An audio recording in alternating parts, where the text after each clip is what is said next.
ஆம் ஆத்மி கட்சி என்பது ஏஏபி ஆக இருந்தது. ஆனால் அரேக் ஆல்கஹால் பார்ட்டி என்று காங்கிரஸ் தலைவர்கள் நேற்று சொல்லி குறிப்பிட. சிரிக்காதீங்க Srinivasan please.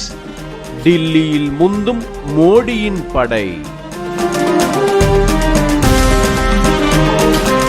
Mister TRB Raja, industries minister of Tamil Nadu, ஒரு சாரை மீட் பண்ணார். அந்த சார் யார்? அந்த சார் பரந்தூர் விமான நிலையத்திற்கு தொடர்புள்ளவர். அந்த சார்.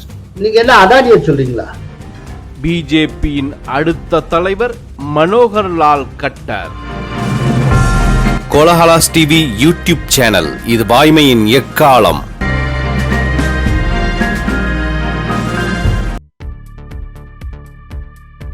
வணக்கம் நண்பர்களே.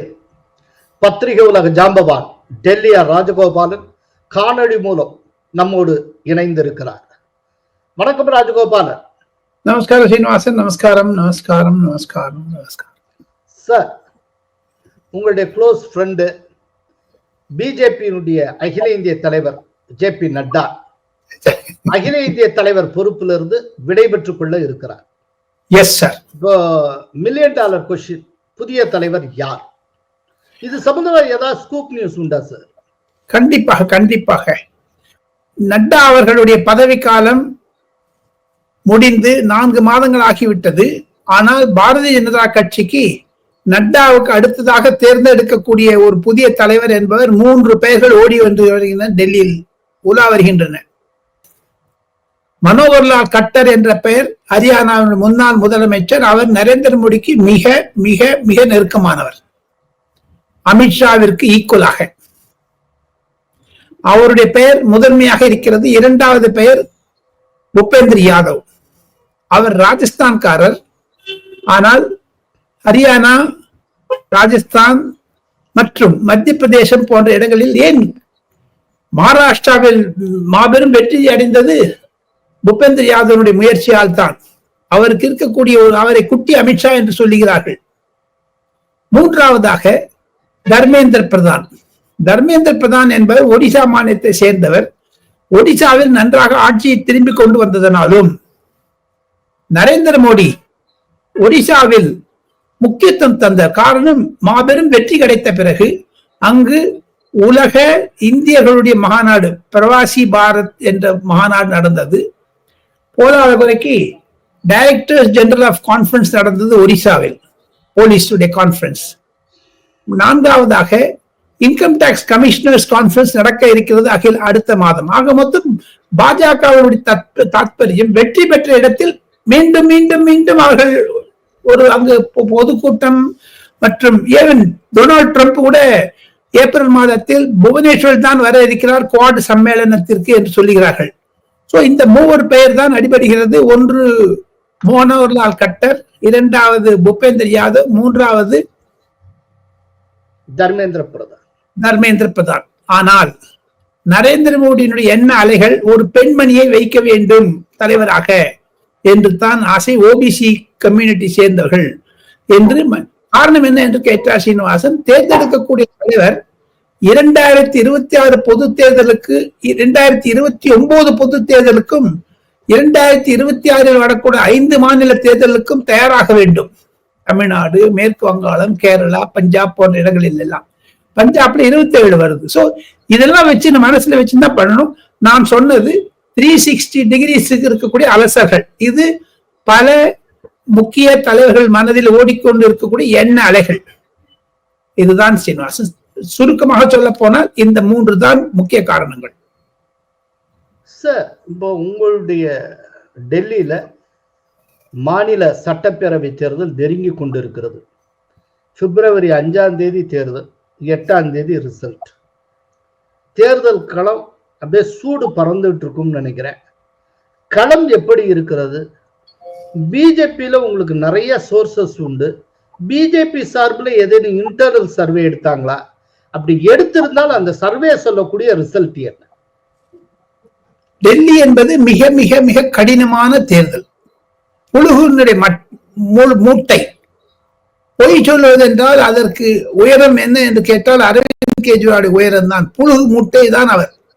ஊழல் மூட்டை ஆகிவிட்டார். அதையும் தவிர ஆம் ஆத்மி கட்சி என்பது ஏஏபி, ஆம் ஆத்மி கட்சி என்பது ஏஏபி ஆக இருந்தது. ஆனால் அராக் ஆல்கஹால் பார்ட்டி என்று காங்கிரஸ் தலைவர்கள் நேற்று சொல்லி குறிப்பிட. சிரிக்காதீங்க சீனிவாசன் பிளீஸ். சரி சொல்லுங்க. அப்படி என்று சொல்லி இப்ப நீங்களே சிரிக்கிறீங்க. என்ன சார் இது? அடக்கின்னு அப்படி சிரிச்சுட்டேன். அந்த ஆம் ஆத்மி கட்சி அப்படி ஒரு அராக் பார்ட்டி என்றும் ஆல்கஹால் பார்ட்டி என்றும் பேரி விட்டு விட்டார்கள். காங்கிரஸ்காரர்கள் எதிர்த்து இருக்கிறார்கள் அரவிந்த் கெஜ்ரிவாலுக்கு. கலை யதார்த்தம் என்பது மிக மிக கடினம். ஆனால் யாருக்கு கடினம்?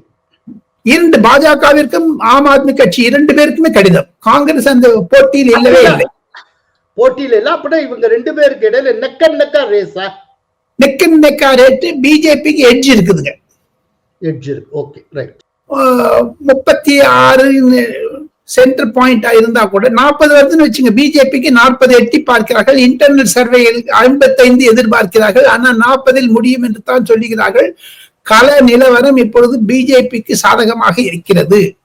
காரணம் ஒரு நிமிஷம், ரொம்ப முக்கியமான ஒரு பாயிண்ட் சொல்லியிருக்கேன். பிஜேபி அவங்க தலைமை ஒரு இன்டர்னல் சர்வே கண்டக்ட் பண்ணிருக்காங்களா? இன்டர்னல் சர்வே படி 55 சீட்ஸ் பிஜேபி ஜெயிக்கும்னா இருக்கு. 50ல 55. Oh okay okay okay. ஒவ்வொரு தொகுதியும் அவர் எதிர்பார்த்திருக்கிறார்கள். காரணம், கடந்த 3 நாள் லோக்சபா தேர்தலிலும் பாஜக வெற்றி அடைந்தது. இந்த முறையும் 7க்கு 7 ஜெயிச்சிட்டாங்க லோக்சபால. அதனுடைய பின்னடைவில் அதாவது இப்போ சென்ற 2020 அரவிந்த் கெஜ்ரிவால் அதிகமான சீட் எடுத்து 62 எடுத்துட்டார். இந்த வாட்டி அந்த 62 எல்லாம் வந்து கஷ்டம். சீனிவாசன் 26 ஆனாலும் ஆக முடியும் அப்படி கொண்டு போயிட்டாங்க. ஏன்னா அவருக்கு கெட்ட பேர் வந்துருச்சு. பஞ்சாப் மாநிலத்திலிருந்து போலீஸ்காரர்கள் அவருக்கு பாதுகாப்பு தர வேண்டிய நிலைமை வந்து விட்டது. காங்கிரசுடைய வேட்பாளர் சந்தீப் தீக்ஷித்தும் பிஜேபியுடைய வேட்பாளர் பரவேஷ் வர்மாவும் சேர்ந்து கொண்டு கம்ப்ளைண்ட் பண்ணிட்டாங்க. பஞ்சாப் போலீஸ் இங்க கேம்பெயின் பண்ணிட்டு இருக்காங்க மஃப்டிலன்னு சொல்லிட்டு. அந்த நியூ டெல்லி அசம்பிளி கான்ஸ்டிடுவன்சியில் வேற அரவிந்த் கெஜ்ரிவால் இஸ் கண்டஸ்டிங். இப்பொழுது பாஜக முன்னிலையில் இருக்கிறது. நேற்றுடைய கலவர நிலப்படி யோகி ஆதித்யநாத் வந்து விட்டார். 11 முக்கிய மந்திரிகளையும் கொண்டு இறக்குகிறார்கள். கார்பெட் பாம்பிங் ஆரம்பித்து விட்டது. 26 ஜனவரி அந்த ராஜ்பத் என்று சொல்லக்கூடிய கர்த்தவிய பாத்தில் அந்த பேரேட் முடிஞ்ச உடனே சீனிவாசன் நரேந்திர மோடி 3-4 கூட்டங்களில் பேசுவார். அப்பொழுதுதான் அந்த பம்ப் இருக்கும். ஆனால் காங்கிரஸ் வேண்டுமென்றே பல நிலவரத்தை பார்த்துவிட்டு ஒதுங்கி விட்டார்கள். ராகுல் காந்திக்கு உடல்நிலை சரியில்லை என்று 3 கூட்டத்தை ரத்து செய்து விட்டார். ஆனால் அவர் எழுதிய செய்தியும் படிக்கப்பட்டது, அவர் கொடுத்த வீடியோவும் காண்பிக்கப்பட்டது. அவருக்கு உடல்நிலை சரியில்லை என்று சொல்லிவிட்டார்கள். ஒரு வரியில் கோலால சீனிவாசன் நேயர்களுக்கு சொல்ல வேண்டும் என்றால் பாஜக முன்னிலை இருக்கிறது. ஆனால் டஃப் ஃபைட். சார் ஒரு விஷயம், காங்கிரஸ் தான் ஏஏபிங்கிறதுக்கு அராக் அண்ட் ஆல்கஹால் பார்ட்டி அப்படின்னு பேரை வச்சு பெருசா கொண்டு வராங்க. ஆனா இன்னொரு பக்கம் காங்கிரஸ் தலைவர் ராகுல் காந்தி தீவிர பிரச்சாரம் செய்யாமல் ஒதுங்கி கொண்டு உடல்நல குறைவு என்று காரணம் சொல்லுகிறார். இல்ல அந்த அளவுக்கு உடல்நல குறைவுனா அவருக்கு என்ன உடம்புக்குன்னு கேட்கிறேன். அது சிலதெல்லாம் வெளிப்படையாக சொல்லக்கூடாது சீனிவாசன். அவருடைய உடல்நிலை சரியில்லை. இங்க ரீசெண்டா வீட்டுல போயிட்டு வந்தாரு. மூஞ்சில பவுடர் எல்லாம் பூசிக்கிறாங்க பாரு, பவுடர். ஆமா, அந்த பவுடர் எல்லாம் பூசிக்க, வெள்ளை பவுடர் என்னன்னு கேக்குறாங்க எல்லாரும். அது பவுடர் பூசிக்கிறாரா என்னன்னு தெரியும். நிறைய பேர் பேசுறாங்க இப்ப டெல்லியில. அது பெரிய பெரிய இடத்துல எல்லாம் பேசுறாங்க. அவருடைய டால்கம் பவுடர் போட்டுக்கிறாருன்னு சொல்றாங்க. ஓ ஓகே. அதனால தன்னுடைய ரீசெண்டா அவர் வியட்நாம்லாம் போயிட்டு வந்தாரு சார். ஆமா, வியட்நாம் போயிட்டு வந்தது உண்மைதான். அங்கு வியட்நாமில் இருந்து லண்டனும் போயிட்டு வந்தது உண்மைதான். காரணம் டெல்லிக்குள்ள பிரச்சாரம் பண்ண வர மாட்டேங்கிற. அது உடம்பு சரியா போயிடுச்சு. குளிர்காலம் முடிவடைகிறது, வெயில் ஆரம்பிக்க விட்டது. அந்த பவுடர் மேல பூசிக்கிறாரா வாயுள்ள போதால தெரியலைங்க சீனிவாசன். அது பல விதமாக சொல்லுகிறார்கள். Okay okay. இப்ப டெல்லியை பத்தி கொஞ்ச நேரம் பேசணும். மும்பைக்கு போனா திடீர்னு 2 பவார்களும், சரத் பவாரும் சரி அஜித் பவாரும் லாஸ்ட் 2 டேஸ்ல 2 டைம்ஸ் மீட் பண்ணிருக்காங்க. என்ன ரீசன் சார்? இந்த ரெண்டு கட்சியும் ஒன்னா போதா, இல்லாட்டி கூட்டணியில மாற்றம் வருமா? எதை பத்தி பேசியிருப்பாங்க? என்ன எனி ஐடியா? மகாராஷ்டிரா அரசியல் என்பது நூதனமான அரசியல். ஒருவேளை சரத்பவார் தன்னுடைய மகள் சுப்ரியா சூலேக்கு ஒரு விதமாக minister of state in Modi government வந்துருமா என்று எதிர்பார்க்கிறார். மத்திய அரசு அமைச்சரவை விஸ்தரிக்கப்பட்டால் கண்டிப்பாக ஏக்நாத் ஷிண்டே, அஜித் பவாருக்கு இருக்கக்கூடிய பிரபுல் பட்டேல் போன்றவர்கள் எல்லாம் கண்டிப்பாக மத்திய மந்திரி சபையில் சேருவார். அதில் சுப்ரியா சூலேக்கு, ஏன்னா இன்னும் 5 வருஷத்துக்கு மகாராஷ்டிரா காலி, நோ வேகன்சி. டெல்லியில நரேந்திர மோடி பிடிச்சுன்னுட்டாரு. சரி சார், சுப்ரியா சூலே ஒரு ஒன் ஆஃப் த மினிஸ்டர்ஸ் ஆகணும்னா சரத்பவார் வந்து என்டிஏக்குள்ள வந்தா தானே முடியும். அதுக்கு அவங்க 2 பேரும் இணைஞ்சிருவாங்க. இணைஞ்சிட்டாங்கன்னா சரியா போச்சு, அவ்வளவுதான். அதுக்காகத்தான் பேசுறாங்கன்னு சொல்றீங்களோ அப்படின்னு சொல்றாங்களே தவிர உள்ள சுகர் இண்டஸ்ட்ரிங்கிறாங்க, காட்டன் இண்டஸ்ட்ரிங்கிறாங்க. எப்படி நான் ஒரு 15 நாள் இருந்தேன், நான் 2-3 மந்திரி பேர் பார்த்தேன் நேர போய். தேவேந்திர கூட இருக்கக்கூடிய மிக மிக மிக மிக நெருக்கமானவர் கூட சொல்றாரு மகாராஷ்டிரா அரசியலில் திருப்பு முனைகள் அதிகமாக இருக்கும் என்று. இதுல பிஜேபியில கூட ஒரு இன்டர்னல் ப்ராப்ளம் இருக்குது. நிதின் கட்கரி கிரியேட் பண்றாருன்னு. அதுக்கு RSS ஆகணும். ஏன்னா RSS ஹெட் குவார்டர்ஸ் நாக்பூர்ல இருக்கிறதுனால இந்த நாக்பூர் சென்ட்ரிக் தான். Devendra Fadnavis, RSS head quarters, Nitin Gadkari எல்லாமே ஒரு நாக்பூர் சென்ட்ரிக். இதுல ஒரு புரிஞ்சுக்கிறது ரொம்ப கஷ்டம் சீனிவாசன். இது ஜாங்கிரி மாதிரி சுத்திட்டே இருக்கணும், அப்படி இப்படி இப்படி இப்படி சுத்திட்டு இருக்கணும், ஜிலேபி மாதிரி போகும் அது. சார் இப்போ உங்க ஃபேவரட் ஏரியா சார் டெல்லி முல்லு, தில்லி முல்லு.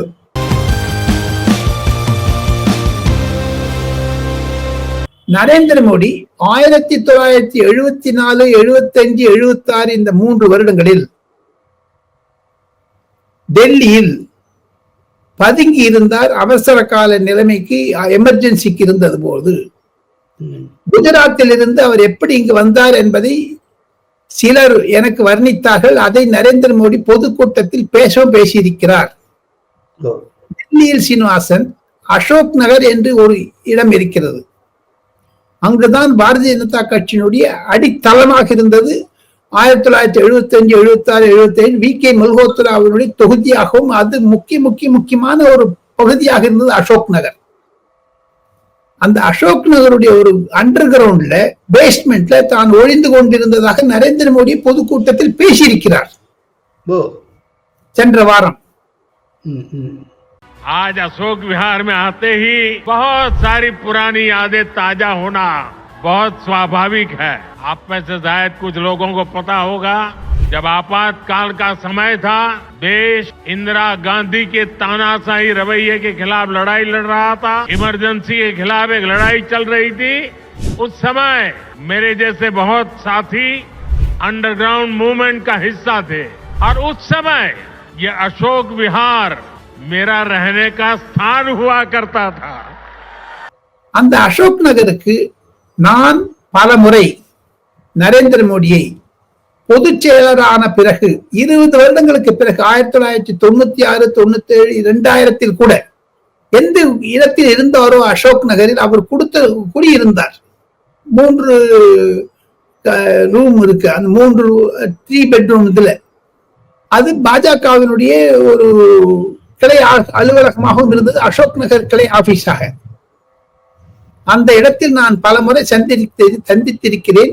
அந்த அசோக் நகர் என்பது பாரதிய ஜனதா கட்சியினுடைய தொடர்ச்சியாக இன்று சீஃப் மெட்ரோபாலிட்டன் கவுன்சில் அத்வானி அவர்களும் VK மல்ஹோத்ராவும் தலைவராக அன்றிலிருந்து இன்று வரை 6 பொது தேர்தல்களில் பாஜக தான் வின் பண்ணி கொண்டிருக்கிறது அந்த இடத்தில். காரணம், அங்கு பாகிஸ்தான் ரெஃப்யூஜிஸ் கான்சென்ட்ரேட் பண்ணக்கூடிய இடம் அது. அந்த இடத்தில் தில்லிமுல் என்ன என்று கேட்டால், நரேந்திர மோடியை நான் அங்கு பல முறை சந்தித்திருக்கிறேன். இன்று அவர் பொதுக்கூட்டத்தில் பேசும்பொழுது ஓப்பனாக சொல்லிவிட்டார், நான் அங்குதான் சர்தார்ஜி ரூபத்தில் ஒளிந்து கொண்டிருந்தேன் என்று. அதுதான் தில்லிமுல்ல சீனிவாசன். இது எந்த சேனல்லையும் வராது, எந்த காருக்கு தெரியாது, எக்ஸப்ட் 1 or 2 people. சார், செய்தி துளிகள்.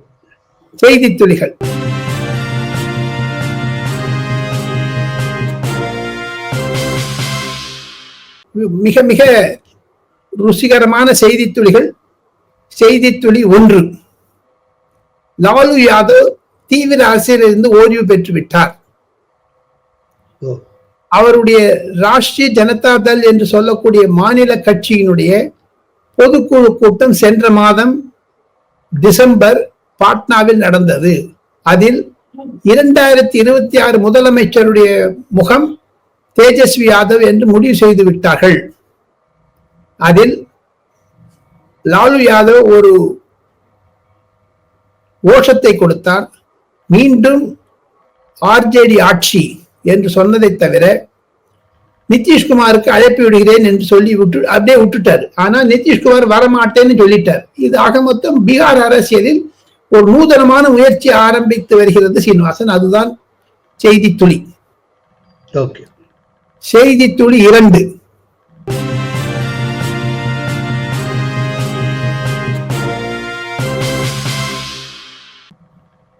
பிரைம் மினிஸ்டர் மெமோரியல் லைப்ரரி என்று இருக்கிறது டெல்லியில். அதற்கு முன்னதாக நேரு லைப்ரரி என்று பெயர் இருந்தது. அதை நரேந்திர மோடி மாற்றிவிட்டார். PMML, prime minister's memorial library என்று பெயர். அது அனைத்து பிரதம அமைச்சர்களுடைய பேச்சுக்கள், எழுத்துக்கள், அவர்களுடைய கட்டுரைகள், நாடாளுமன்றத்தில் பேசியது அனைத்தையும் ரிசர்ச் பண்ணுவதற்காக 300-400 பேர் பல சரித்திரக்காரர்கள், ரிசர்ச் அசிஸ்டன்ட் எல்லாம் வச்சிருக்காங்க. அவங்களாம் அந்த மெமோரியல் லைப்ரரி பெருசா இருக்குங்க. அதுக்கு பிரைம் மினிஸ்டர் தான், சிட்டிங் பிரைம் மினிஸ்டர் தான் chairman of the prime minister's memorial library. வருடத்தில் ஒரு கூட்டம் நடக்கும். அதற்கு ஒரு எக்ஸிகியூட்டிவ் கமிட்டி இருக்கிறது, 21 பேர் கொண்ட கமிட்டி. இந்த நூதன கமிட்டியில் இது வருவதற்கு முன்னதாக டாக்டர் மன்மோகன் சிங் பிரதமராக இருந்த பொழுது சோனியா காந்தி அம்மையாரும் அதில் உறுப்பினராக இருந்தார். அப்பொழுது 85 டப்பால சூட்கேஸ்ல ஜவஹர்லால் நேரு எழுதிய கடிதங்கள் பல இருக்கின்றன. அதையெல்லாம் எடுத்துக்கொண்டு சென்று விட்டார் சோனியா காந்தி. ஆமா, அதுல இந்த மவுண்ட் பேட்டனுக்கு எழுதியது, சி ராஜகோபாலாச்சாரிக்கு எழுதியது, கவர்னர் ஜெனரலாக இருந்த பொழுது ராஜேந்திர பிரசாத்துக்கு எழுதியது, சர்தார் வல்லபாய் பட்டேலுக்கு எழுதியது, ஜின்னாவிற்கு எழுதியது என்று பல, ஷேக் அப்துல்லாக்கு எழுதியது என்று பல இருக்கிறது. கான்ஸ்டிடியூஷன் அசம்பிளியிலும் அனந்த சேனங்காருக்கு எழுதியது. ஆனால் அந்த ரகசிய கடிதங்களை எல்லாம் எடுத்துக்கொண்டதற்கு காரணம் ஜவஹர்லால் நேருவினுடைய மவுண்ட் பேட்டனுடைய மனைவியுடன் தொடர்பு கொண்ட கடிதம் இருப்பதாக உலா வருகிறது டெல்லியில் பல. ஆனால் நரேந்திர மோடி இந்த 2025 வருடத்தினுடைய அந்த எக்ஸிகியூட்டிவ் கவுன்சிலுக்கு ஸ்மிருதி இரானியை போட்டிருக்கிறார். ஸ்மிருதி இரானியினுடைய சபதம் என்ன என்று கேட்டால், அந்த 85 டப்பாவை நான் திருப்பி கொண்டு வந்துடுறேன்னு ஒரு சபதம் எடுத்துட்டு இருக்காங்க அந்த அம்மா.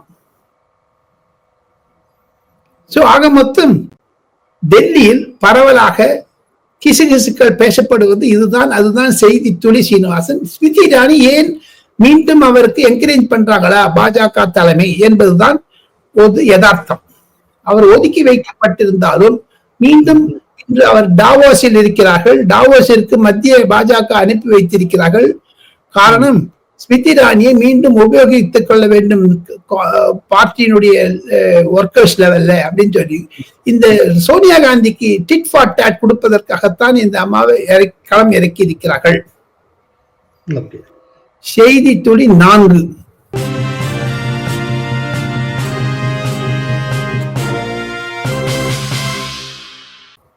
மிக மிக ருசிகமான இருக்கக்கூடிய செய்தி துளி. தமிழக அமைச்சர் TRB ராஜா டாவோஸ் சென்றிருக்கிறார். சுவிட்சர்லாந்தில் நடக்கக்கூடிய வேர்ல்ட் எக்கனாமிக் ஃபோரம் கான்ஃபரன்ஸ். அங்கு நேற்று முன்தினம் 22ஆம் தேதி புதன்கிழமை, இங்கு செவ்வாய்க்கிழமையாக இருக்கும் என்று நினைக்கிறேன். அது ஒரு 20 hours difference, something like that. Devendra பட்னவிஸையும் மற்றும் சில முக்கியஸ்தர்களையும் அவர் சந்தித்து பேசியிருக்கிறார் TRB ராஜா. எதற்காக, ஏன் பாஜக முதலமைச்சருக்கு அவர் அவ்வளவு புகழாரம் சொல்ல வேண்டும்? I personally, and I'm sure the Chief Minister here, amazing gentleman, have huge respect for him. He's a people's man, just like my leader today, MP Stalin. He's always on the ground, better things for I see that Honorable Chief Minister also has done that in Maharashtra. அதையும் தவிர mister TRB Raja, industries minister of Tamil Nadu, ஒரு சாரை meet பண்ணாரு. அந்த sir யார் அந்த sir? Parandur விமான நிலையத்திற்கு தொடர்புள்ளவர் அந்த சார். நீங்க என்ன அதானியை சொல்றீங்களா? தெரியாது தெரியாது, அந்த சார் யாருன்னு தெரியாது. அவர் நிரூபணம் செய்ய வேண்டும். அவர் சார் வரைக்கும் வந்துட்டீங்க, அது யாருங்கிற வரைக்கும் வந்துடக்கூடாதா? சார் என்றால் சர்க்கர் இருக்கக்கூடாது. அதை டிஆர்பி ராஜா தான் உறுதி செய்ய வேண்டும், கன்ஃபார்ம் செய்ய வேண்டும். இதை தேவேந்திர பட்னவிஸுடைய அமைச்சரவையில் இருக்கக்கூடிய ஒருவர் என்னிடம் சொன்னார். ஆக மொத்தம் டாவோஸில் நடந்தது திமுக பாஜக, திமுக அதானி என்று தாங்கள் சொல்லுகிறீர்கள், அந்த சாரை சந்தித்தது. இதுதான் செய்தி துளி சீனிவாசன். ராஜகோபாலன், எத்தனையோ பணிகளுக்கு இடையில பிரமாதமா நிறைய செய்திகளை தந்திருக்கிறீர்கள். மிக்க நன்றி Rajagopal. Kolahalas TV YouTube channel, இது வாய்மையின் எக்காலம்.